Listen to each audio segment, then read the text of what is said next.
Well, oil is cratering, and so is the stock market. So, what does that mean exactly? I mean, the stock market is also still nearly at record highs, so it's not exactly a full collapse.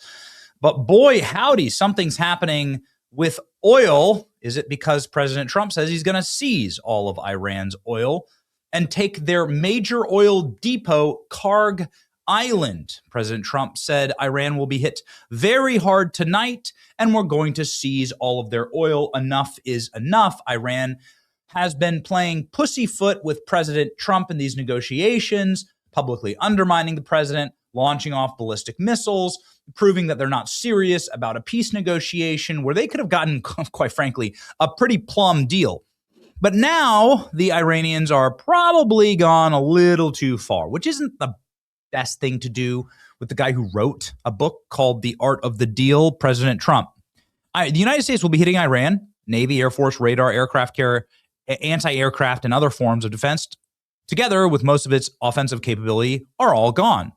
We'll be hitting them very hard tonight. At some point in the not-too-distant future, we're going to take Kharg Island and other oil infrastructure points and assume total control of their oil and gas markets, the only thing keeping them alive, much like we have with Venezuela, which is working out brilliantly for both Venezuela and the United States of America. Thank you for your attention to this matter, says Donald Trump.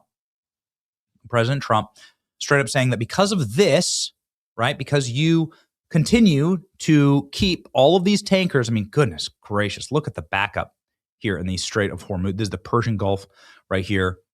Here's the Strait of Hormuz. I guess there's some ships that are moving, but these big old tankers, right? Some of them have been stuck now for months in the Persian Gulf, and then other tankers obviously sequestered outside in the Gulf of Oman, unable to move. I guess you could argue that there's plenty of traffic rolling through right here and rolling through over here into the Gulf of America. It's actually become a super highway of tankers like we've never seen before. It's all well and good, but obviously this has been a disruption, and I'm not going to argue somehow that like $4 or $5 gas is a good thing for America. It's not, and I don't like it, and I want it to end.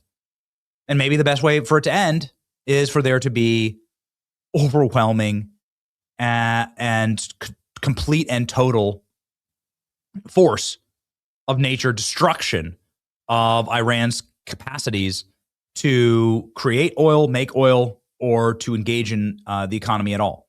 President Trump has done what I believe to be a masterstroke in going to China and negotiating the Chinese away from funding the Iranians and from delivering to the Iranians their ability to have counter-aircraft or countermeasures. But hey, man, they keep shooting things down. They keep shooting at American infrastructure and at our allies' infrastructure in the region. I don't know how long. This was the eventual result. This was the guaranteed eventual result. If Iran wasn't serious about negotiating, then eventually you were going to have some type of devastating invasion or destruction. Remember Power Plant and Bridge Day. President Trump puts Iran on notice, warning the regime will be hit very hard. They have no defense. They can't do anything about it. We dropped $250 million worth of bombs on them last night. Talking on Fox and Friends, Trump argued that Iran is already feeling the effect of the strikes. They're in submission. They just don't know it yet. Okay. Trump said he's going to take Kharg Island. Okay, Kharg Island. Here we go. Kharg Island looks like this. That's where it is. Let's go ahead and check it out on a map. It is the major oil depot for Iran, and it is where the oil is shipped from, and it's where the oil is refined so that it can be shipped. And it's way up at the mouth of the Persian Gulf right here. And it's very close to American bases in Kuwait and in Iraq. And it kind of like is, well, just completely sitting out here in the open, and would be very easy, frankly, for the American military to go and snatch up. So that would be a land invasion of Iran. So that's where we're at. I'm not going to cheerlead it. But people make decisions, and eventually the decisions that you make are going to lead one way or the other. It was either going to be full-scale war, like just a war of absolute destruction with Iran and decimation, or there was going to be a tentative peace that I think everybody else in the world, including myself, was cheering for, and I wanted, and I cheerleaded for regularly. And I got humiliated, frankly, on this channel because I guess I kept like biting the hook, line, and sinker that there was going to be a peace deal and that peace deal was ready. And Iranian sources were saying it, American sources were saying it, Axios, Wall Street Journal, New York Times, everybody was like saying it. It's right there. It's right on the table. Iran's ready to sign. That's what the Iranian sources were saying. That's what their news sources were saying. But hey, there's a sucker every day. I never want to lie to you, and I never want to deceive anyone. But we were reading the tea leaves. The market was reacting. The oil markets were reacting.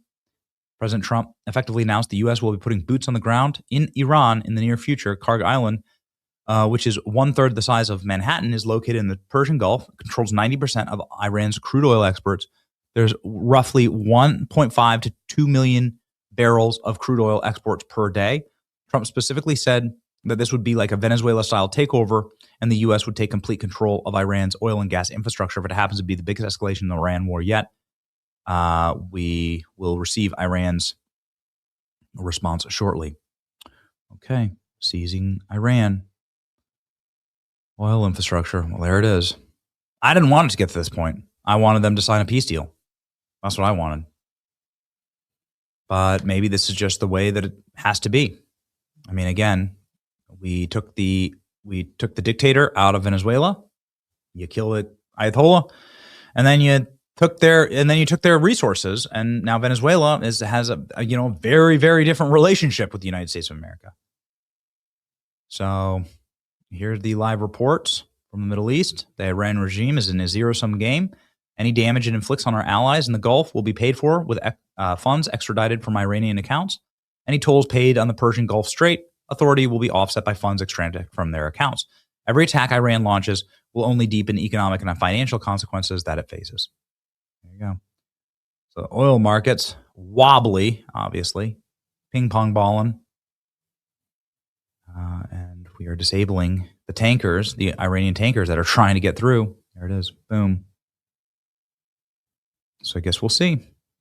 I guess we'll see what happens. President Trump on the phone. Iran has no defense. They can't do anything about it. The only thing they have is fake news. They have the New York Times who will write stories that they're doing great. They're really in submission, and they just don't know it yet. I would really like for the submission to be now. I'm not cheerleading or warmongering. I just want it over with. And I've been saying that on this channel for, I don't know, months, maybe more. I don't want America to lose. I don't want Iran to win. The president made this decision, and now I want it to be over. And I want it to be over in favor of peace in our time and security and stability. And that's what a superpower can provide. And I think that's what President Trump is doing here. I mean, eventually, this is going to be the card you're going to have to play. So let's hope that cooler heads prevail. Iran signs a peace deal, and we're done with it. But it is what it is at this point. Don't F around with Trump. See ya.